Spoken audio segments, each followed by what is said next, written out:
আসতে যে গরিব দেখা যাচ্ছে, কিন্তু উনি তো গরিব না, শুধু পেঁয়াজ রেখেই হাজার হাজার কোটি টাকা ব্যাংকে থুয়ে দিচ্ছে।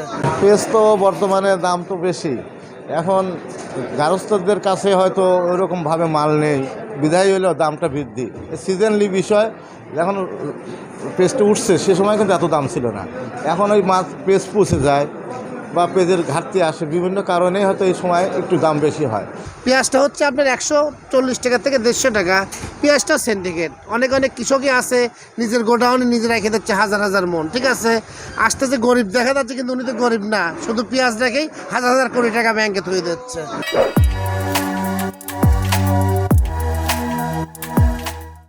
তারপরেও একটু বেশি বেশি মনে হচ্ছে, ইনশাল্লাহ ঠিক হয়ে যাবে, নতুন পেঁয়াজ উঠলে পরে ঠিক হবে।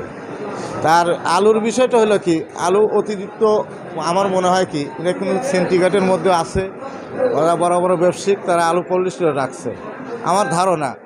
এটা আপনাদের সংবাদের মানে আপনারা এটা পরিবেশনা করতেছেন, আপনারা খোঁজ নিলেই পাবেন যে আসলে কেন বৃদ্ধি হচ্ছে। কলকাতা পেঁয়াজ আপনার এক মাসের মধ্যে ওরা আপনি 1-1.5 মাসের মধ্যে উঠে গেলে পরে পেঁয়াজের বাজার আপনার স্বাভাবিক চলে আসবে।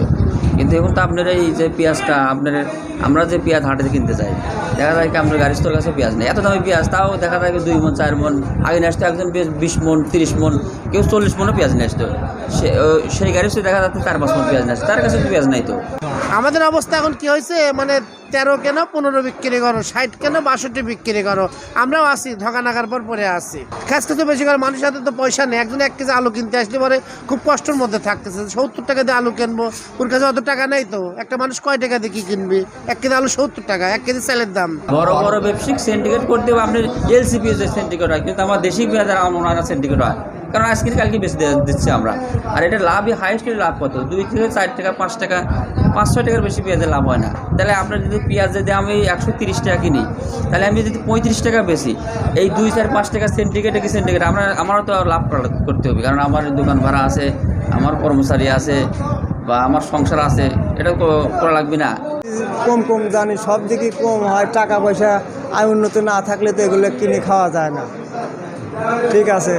এখন মনে করেন যে 1 পোয়া কিনতে, আগে 2 কেজি 3 কেজি কিনতাম, এখন 1 পোয়া কিনে খাই। কী করবো, টাকা আয় বুঝি খরচ করতে হবে, তার বেশি তো আর কিছু করার জন্য নাই।